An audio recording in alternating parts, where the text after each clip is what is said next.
Welcome, everybody, to another edition of West Virginia Live with the Ryan and Rush Show. I'm your host tonight, Ryan McIntyre, aka Moneyline Mac. Rush is out this week, so going to be joined by a couple members of the Ryan and Rush team. So looking forward to diving into the Mountaineers. Obviously, we will recap the unfortunate game on Saturday that everybody saw. Homecoming ends in a loss, 48-34 to the Oklahoma State Cowboys. Two in a row for the Mountaineers, unfortunately, after a 4-1 start. Lost back-to-back coming off the bye. And we'll look ahead, too, to the UCF Knights, who almost beat Oklahoma and Norman. So this is not going to be a cupcake game. We're their homecoming for a reason. They're favored by 7 points for a reason. I know that they're 0-4 in Big 12 play, but this is going to be a hard game once again. And I think what we're finding out, and we've talked about it on the show numerous times, is our margin of error is not big enough where we can beat ourselves. We can't run into ourselves on a punt return. We can't give up a Hail Mary. We can't give up a kick return.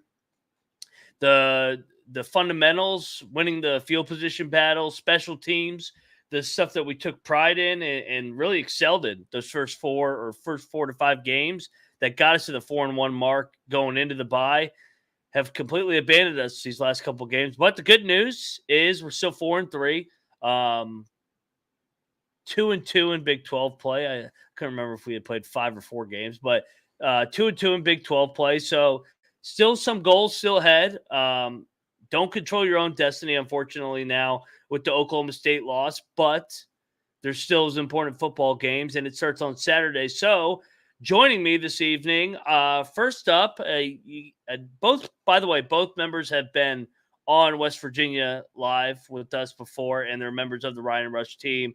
I think Matt Daniels was on a couple weeks ago. Matt Daniels, welcome back to West Virginia Live via the Voice of College Football. How's it going, man? That's going good. Thanks for having me on. It's always fun. No problem. And joining us also today, third man in the box, is going to be Nick Haynes, a.k.a. Big Timber, also a member of the Ryan Rush team, and he's been on. So got a triple box here tonight on this edition of West Virginia Live. So, all right, let's get right into it, guys. And Nick, I'll let you lead it off because you're batting in the 3-hole. What was your takeaway from Saturday other than beyond disappointing and kind of felt like the first 4 years of the Neil Brown era? It was, back to the mean. It was a return to just kind of what you said, a lot of what we've seen in the past. We certainly beat ourselves. I believe the punt where our two guys ran into each other, that was the game changer for me. It kind of went all downhill from there. We beat ourselves. We weren't really as crisp. And another thing I've noticed over the last few weeks, our offensive line is overrated, in my opinion.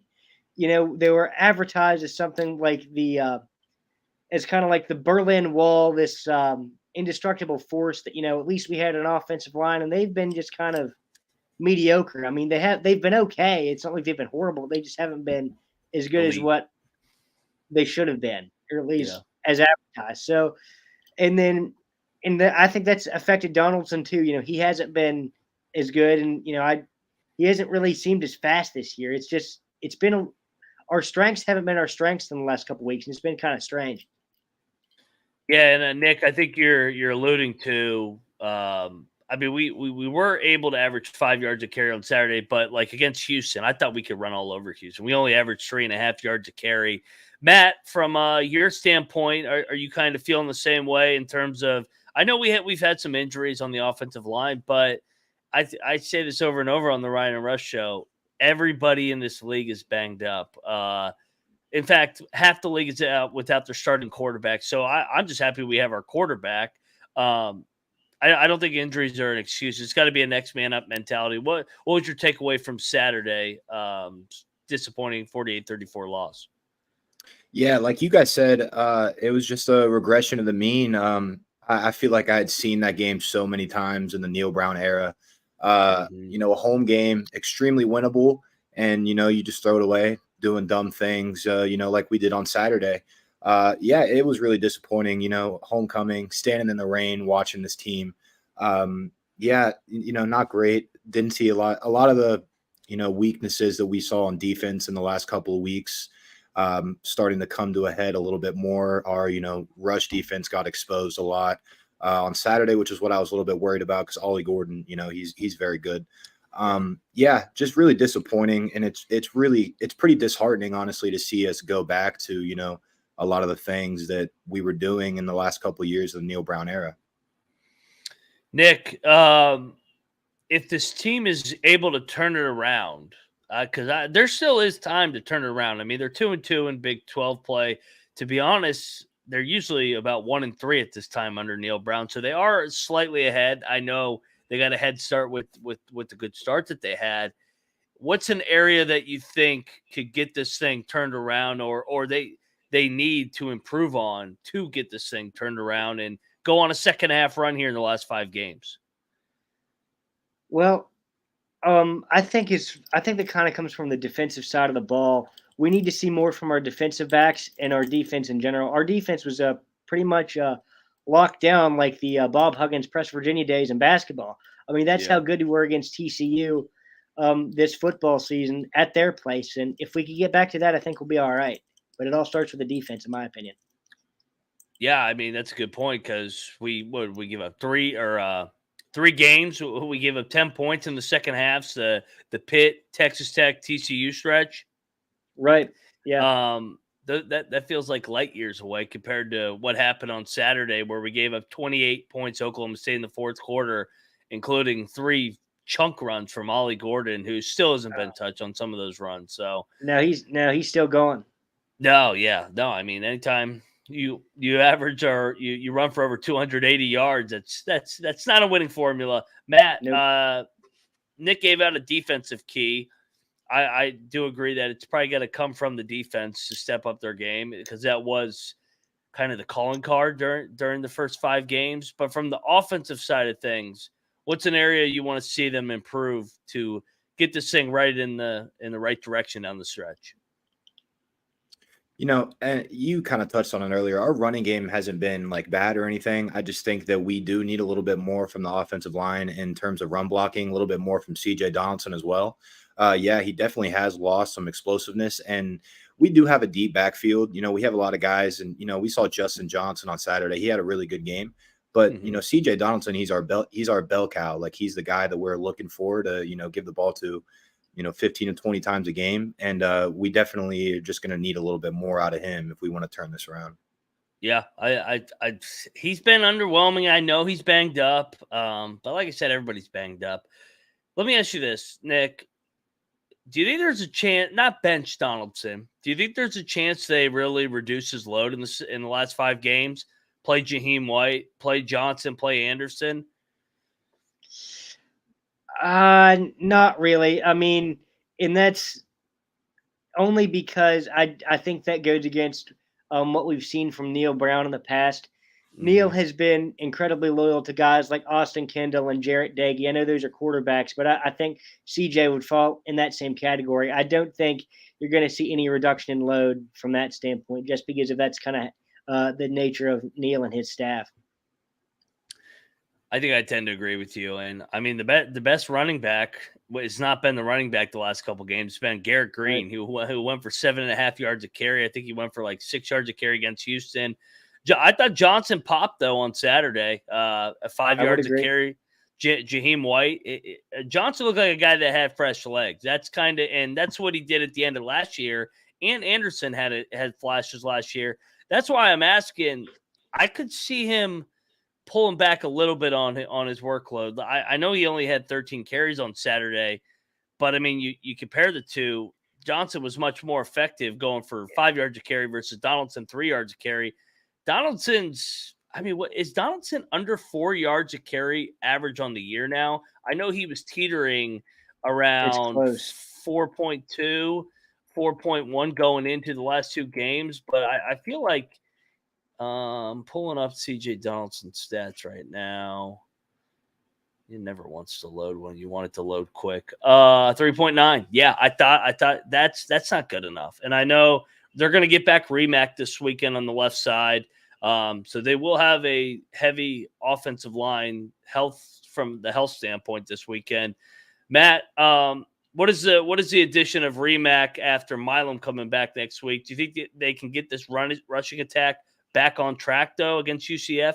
UCF's been run on. I mean, Kansas ran for like 300 yards on them. Yeah, I think so. And it wasn't ever like anything like our run game is doomed and like we're cooked for the rest of the season or anything. Like we still have a lot of potential in that run game, in that backfield. I think we have a really good shot on Saturday to, run the ball effectively.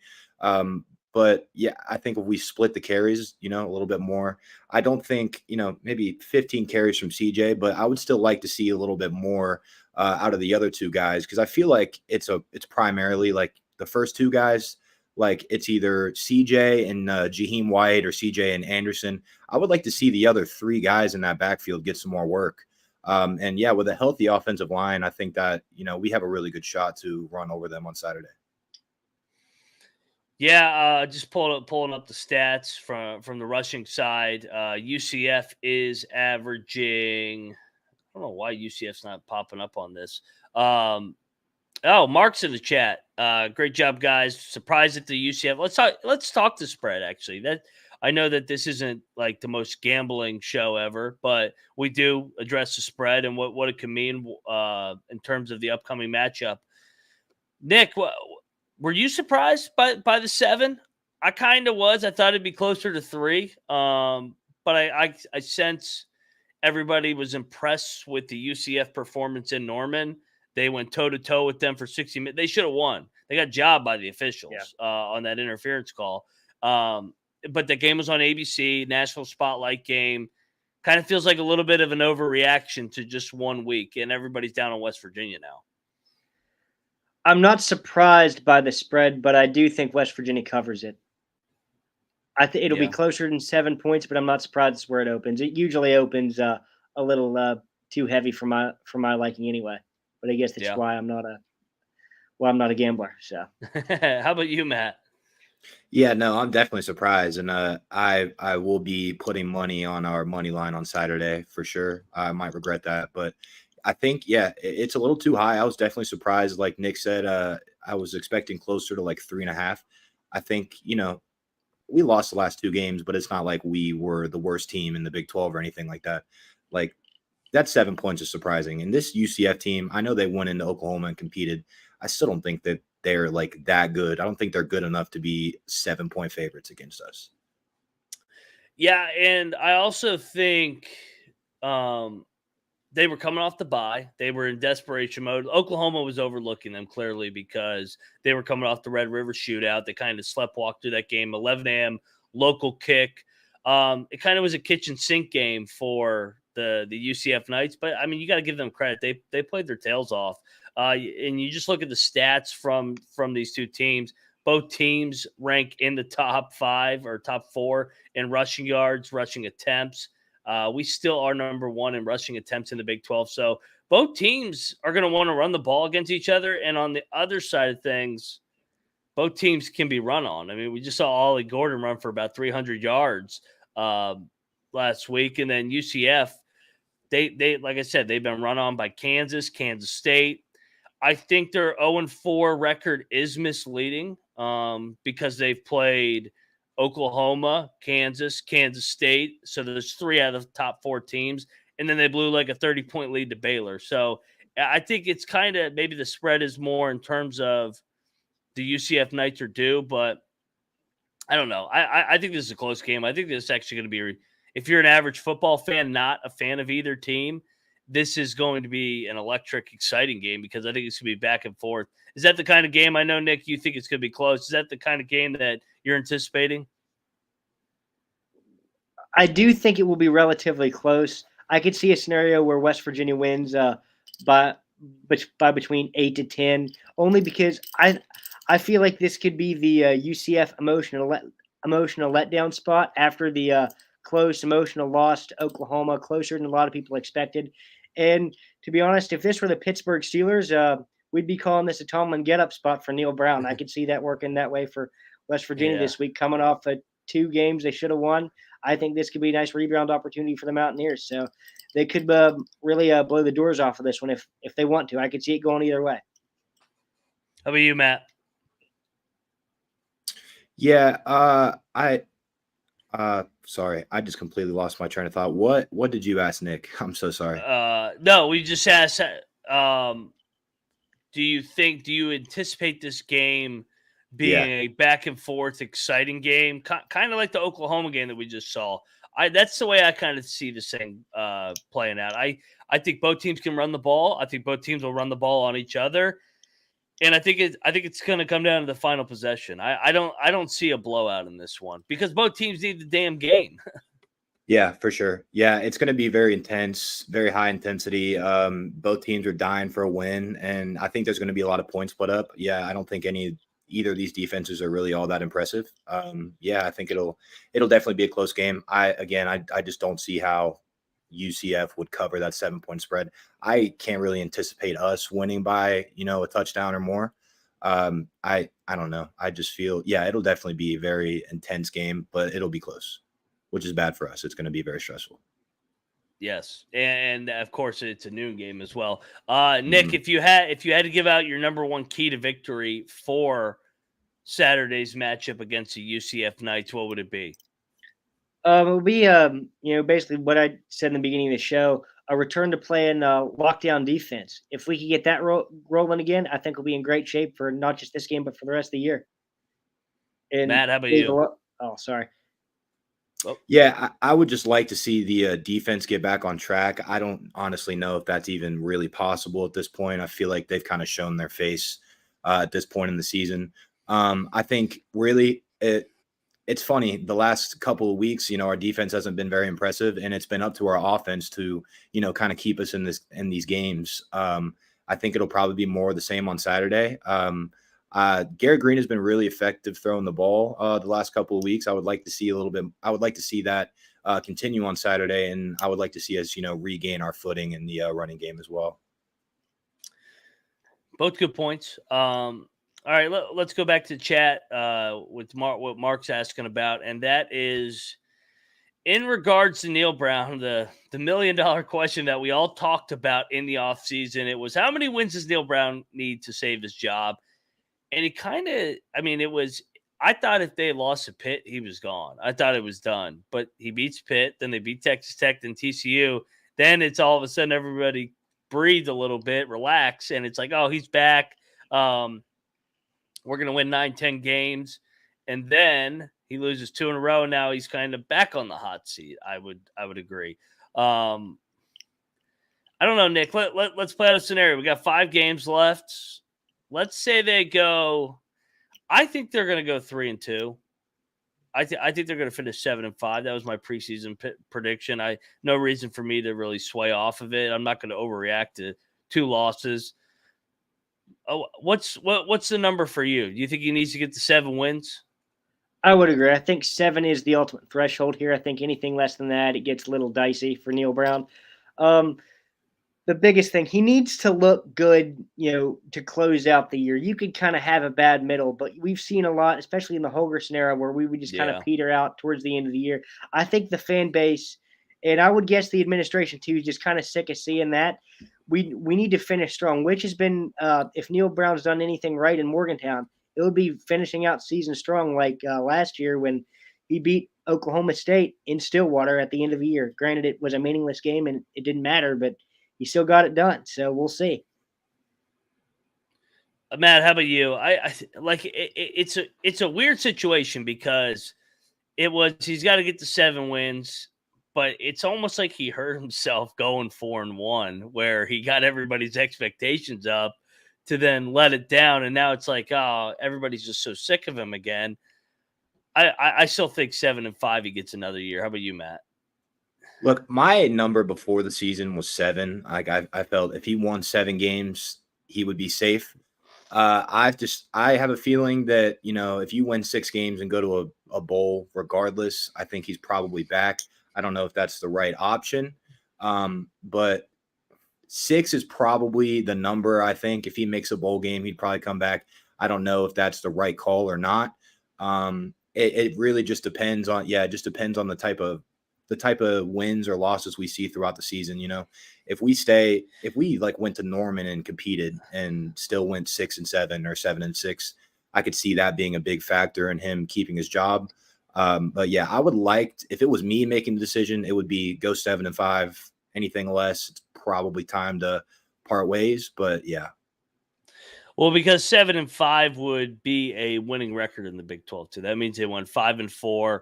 You won 3 out of your last 5. And to be honest, they should win 3 out of their last 5. Looking at what they have, I mean, we're not penciling any wins because we're on a 2-game losing streak, but BYU and Cincinnati are 2 newcomers at home. Those are 2 games you got to find a way to get. And then I think that they'll have a shot at Oklahoma. I think Oklahoma's fool's gold. I think that they have major holes, especially running the football and stopping the run.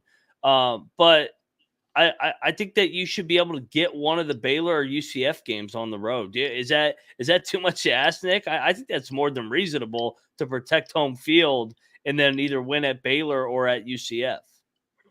Yeah, I think that's essentially the expectation. You need to at least take one of those games on the road. I think the more likely one is Baylor. I'm not really impressed with anything they've done all year. I know they beat UCF, but that seemed like a fluke, and it still feels like one to me. I mean, as far as the Oklahoma game, I'm not really expecting much there, and I don't think anyone really is. But yeah, I just think you need to figure out to at least beat Cincinnati. I mean, I could almost excuse losing to BYU. I think they're a competitive team with Keaton Slovis at quarterback, but Cincinnati, I've been down on them all year. If Neil Brown loses that game, I think he might be gone regardless. Yeah. Matt, how about you? What's your path? Those 2 wins and then split those road games?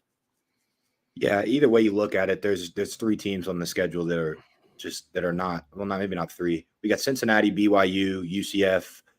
We have 4 games left, right? Cincinnati, BYU, UCF. Am I missing? And Oklahoma. Yeah. You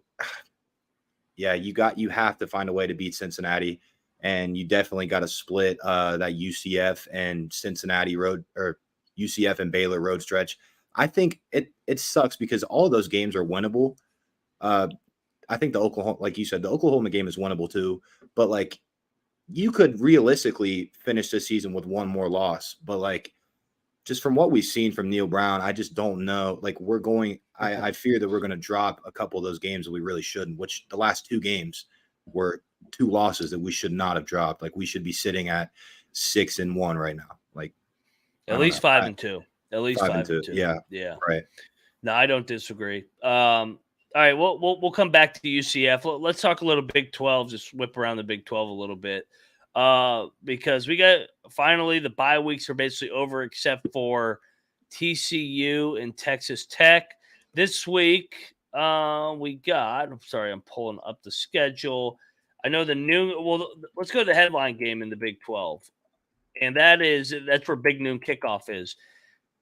Oklahoma is going to Kansas. Kansas has been an absolute thorn in Oklahoma's side. I think Kansas is going to win this game. I think that they're due to knock off Oklahoma. They almost beat them a couple years ago with Caleb Williams and Lincoln Riley. They almost beat them last year in Norman as well. I kind of like the Jayhawks to get this thing. Oklahoma's due for a loss. They're not going undefeated. They're not that good. So I don't know what are your guys' expectations for that game. That line's 10, by the way. No Jalen Daniels once again, so it'll be Jason Bean. But Jason Bean has played against Oklahoma and had success both times the last 2 years. I don't know, Nick. What do you think of that game? I think we're going to see a KU win by 3. I think it'll be very close. However, but yeah, like you said, I think Kansas is due. I love the culture that Lance Leipold has built there in Lawrence. Mm-hmm. I think he's done a fantastic job in such a short time. It's a shame that Neil Brown couldn't do such a thing here. But anyway, yeah, I think KU in a close one. Matt? Yeah, I cannot believe that spread is 10. Like that's actually crazy to me. I think Kansas covers that very easily. I don't. It's in Lawrence, right? Yeah, it's big noon kickoff too. Yeah, it's in Lawrence. I feel like Kansas is also due for one of those huge wins. You know, they've had some great wins in the last couple of seasons, but I think they're looking for that statement. I would be tempted to pick Kansas, but I think either way, that's going to be a really close game because Yeah, Jason Bean has been playing pretty well too. absolutely. And to keep in perspective, this is only Oklahoma's second true road game the whole year. They went to Cincinnati because their other scheduled road game was the Red River Shootout against Texas, which is a neutral site game. So, Mhm. and then everybody, we already highlighted their Cupcake City non-conference schedule. So, pretty remarkable that they're only on their second road game Right. in the Big 12 through the eighth game of the year. So, yeah, I think that this is a good spot for Kansas. So let's go over to the other noon game. There's 3 noon Big 12 games. So you get your multiple TVs out, put them on mute while you watch the Mountaineers. Obviously, you'll have the Mountaineers on the main screen and you'll have the volume cranked up.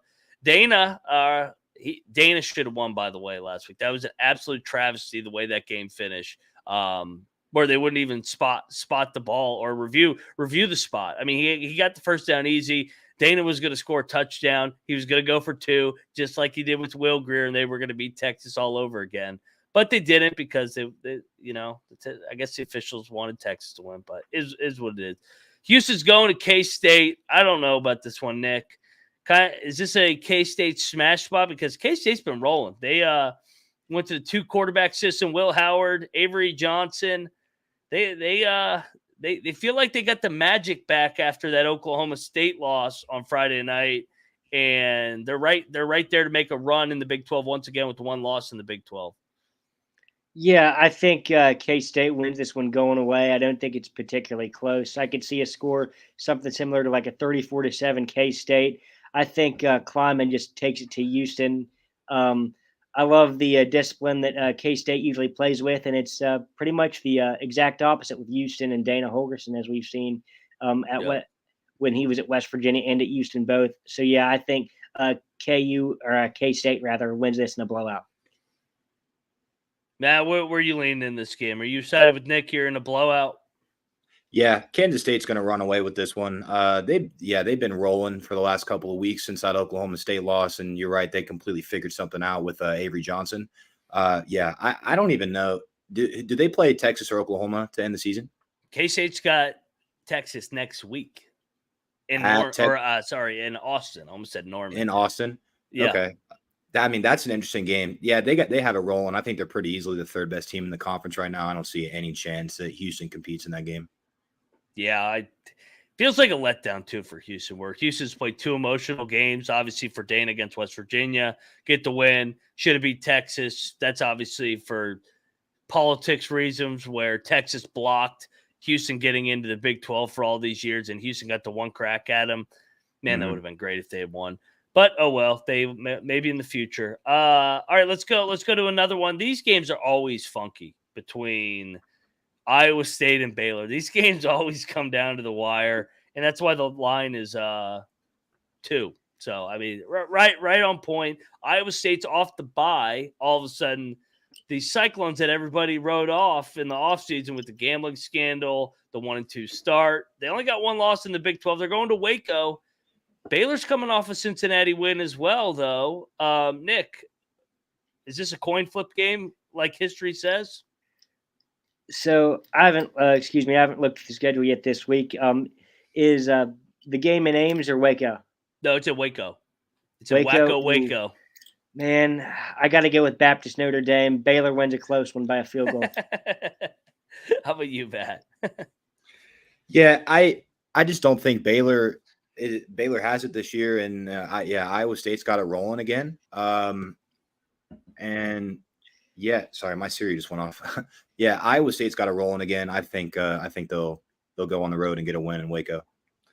All right, a little diversity there. I like it. All right, this one's intriguing because BYU has always played Texas well for some reason. If you remember correctly, they're still running and got Mac Brown fired when they ran for about 430 yards. They're going to Texas this weekend. So Quinn Ewers is going to be out for multiple weeks. Malik Murphy, and at the quarterback position, Arch Manning. The Manning era is potentially on the horizon. He will be available. They both have got first-team reps all week. Can we get some Keaton Slovis magic in Austin, Nick? What do you think? Unfortunately, no. I think we end up seeing the beginning of the Manning era, and Arch lights the Cougars up this week in Austin. Wow. You think it's Manning instead of Murphy this week? Yeah, I think Murphy might take the first couple drives, and then Manning slides in there and basically takes over until Ewers comes back, or maybe not if Manning does well enough. So, good point. But yeah, that's kind of how I see this playing out. I think Texas wins by at least 10. Matt, how about you? What do you think? You think BYU's got a shot, or is it going to be the start of the Manning era? I think they have a chance. I think Murphy and Manning, they could be solid. Obviously, Arch Manning will end up being very good. But I just Texas is vulnerable. They are definitely vulnerable. We saw it last week against Houston. You come off an emotional win like that. You go home to play someone that's definitely, you're considering them a lesser opponent. I think BYU has a chance to keep that close. Texas will probably pull that out, but there's definitely a chance at a close game there. There always is too, especially with Texas always finds a way to give these games away that, like, they'll give away one or two a year that you just don't see coming, and they'll pucker up. And next thing, it almost happened last week. I keep talking about it. It should have happened last week, but yeah, it may happen this week because they got K-State on deck. They're thinking about that. Speaking of look ahead spots. So, by the way, Oklahoma has Oklahoma State the next week. So that is a little bit of a look ahead to the final Bedlam game. Oklahoma State's coming off the big win in Morgantown, unfortunately, that we already recapped. They got Cincinnati coming to them. I know Cincinnati's been not good, Emory Jones. But this is a tricky spot for Oklahoma State because you got to think Gundy's Super Bowl is against Oklahoma next week. I feel like this is a sleepy spot for Oklahoma State against not a very good Cincinnati team. I don't know, Nick. What do you think of this game? So, as you know, I have not been very high on Cincinnati all year. I've probably been the most down on Cincinnati as anyone. Mm-hmm. But I do think Cincy keeps this one relatively close because of the emotional look-ahead factor with Bedlam being the following week. But ultimately, I think Oklahoma State wakes up and wins this probably by a touchdown. Line 7.5. So there you go. Right on it, Nick. I think that's very close. How about you, Matt? Yeah, it's a classic trap game. I don't know if Cincinnati has enough at the end of the day to win that, especially in Stillwater. But I could definitely see Cincinnati staying within a touchdown. But yeah, ultimately Oklahoma State will win that game. Big picture wise, how do you guys see this thing shaking out these last 5 games? I think everybody's got, with the exception of TCU, like I said, TCU and I think Texas Tech. I think they play Thursday night next week. So after Saturday, everybody will have 4 games. Almost everybody has 5 games. Gun to your head right now, Nick, who wins the Big 12 with 5 games to go? Who's your pick and who's your championship? It's not the Mountaineers, unfortunately, probably right now. Yeah. I don't take any pleasure in saying this, but I think it's a Texas-Oklahoma championship in Dallas, unfortunately, which I think Oklahoma wins another one and the media gets to cry in their beer over Texas not being very good again. So, yeah, that's kind of how I see the conference playing out. Unfortunately, it is a send-off for the Sooners and the Longhorns in Dallas. Matt, same game. You riding with Red River Shootout Part 2? I'm saying I'm thinking that's the most realistic scenario, obviously. But next weekend in Austin, that's definitely interesting because K-State could definitely go in there and win that game. My Siri went off again. That's crazy. Yeah, K-State could definitely go in there and win that game. Yeah. K-State wins that game, they're going to the championship. And K-State, Oklahoma, I think Oklahoma pretty much a lock to make it to Arlington at this point. That game next weekend in Austin is huge, and I think K-State has a really good shot of winning that game, and I think they might be in Arlington.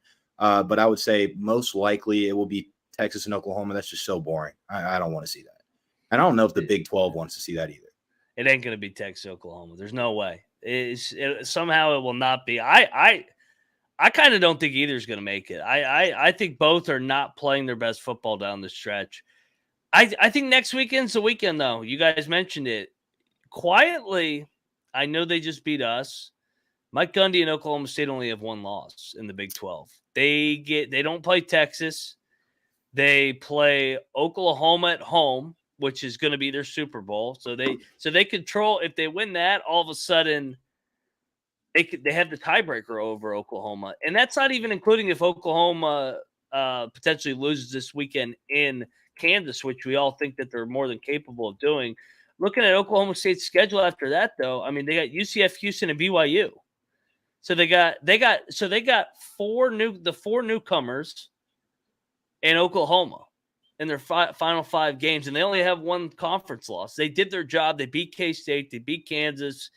They beat us, unfortunately. I don't know. You guys think Gundy can pull off a miracle here and spoil the Red River Shootout? I think it's possible, but I just don't see it happening. I mean, Oklahoma has kind of always been the problem game for Gundy and the crew. I don't see it happening this year. I mean, I respect what he's done the back half of the year, rebounding after that terrible loss to South Alabama, but I just don't think it's in the cards this year. He's such a good coach. I mean, I hate to beat a dead horse. We got outcoached on Saturday. Just the execution. They made the adjustments in the fourth quarter. I know our guy fumbled. That's not Neil, but when it happens over and over, week in and week out, then it becomes a coaching issue. I agree that one isolated incident isn't coaching, but when it's happened for 4 straight years, week in and week out, at some point you got to look yourself in the mirror and it's coaching. I mean, would you agree with that, Matt? Yeah, I completely agree. And it's the same things over and over again. And yeah, you would think that that's a point. I get that, running into the our punt returner, like that's crazy. Like that shouldn't happen. That's not on coaching. But when you see the same type of mistakes and the same ways that you're shooting yourself in the foot and giving the game away, it comes down to coaching for sure. Like you're not that unlucky. It should. Yeah, I mean, they take for example Houston the previous week. We knew that they had good kick returner. That kept him in the game against TCU. That kept him in the game. Who else did Dana almost beat before that? I'm drawing a blank. Maybe it was Texas Tech. They ran back, kicked that game, and then we kick it right to them. And they should have ran back 3 kicks that day. One got called back for holding. They ran back 1, obviously, and then the other one we tripped. So I mean, at some point, like people want to make so many excuses for Neil, and I've wanted it to work, but it's put up or shut up time, man. You got to find a way to win some hard football games, and it can't be, oh, man, we were right there if we just clicked on all 3 sides of the ball. They've shown flashes where they could be a good football team. I think we can all agree where the defense the first 5 games was a really good defensive unit. The offense the last 2 games has been a really good offensive unit, to be honest. They've had chunk plays. If they can put it all together, but that's been the whole Neil Brown era. Can they put it all together? I don't know.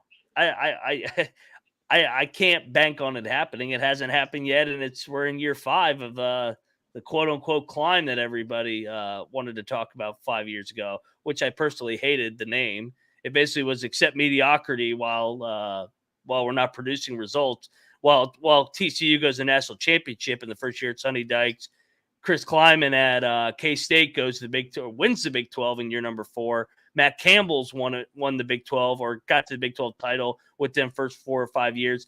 If K-State and Iowa State can do it, we can do it at West Virginia. There's no excuse. So that was a little bit of an event session for me. All right, let's go back to the game, though, before we get out of here. Final predictions, guys. Final score prediction and a cliff note on, for if you think somebody's going to have a big play or a big kick return or a forced turnover, something along the lines of that. So score prediction and bold prediction in this game. Lead you off, Nick.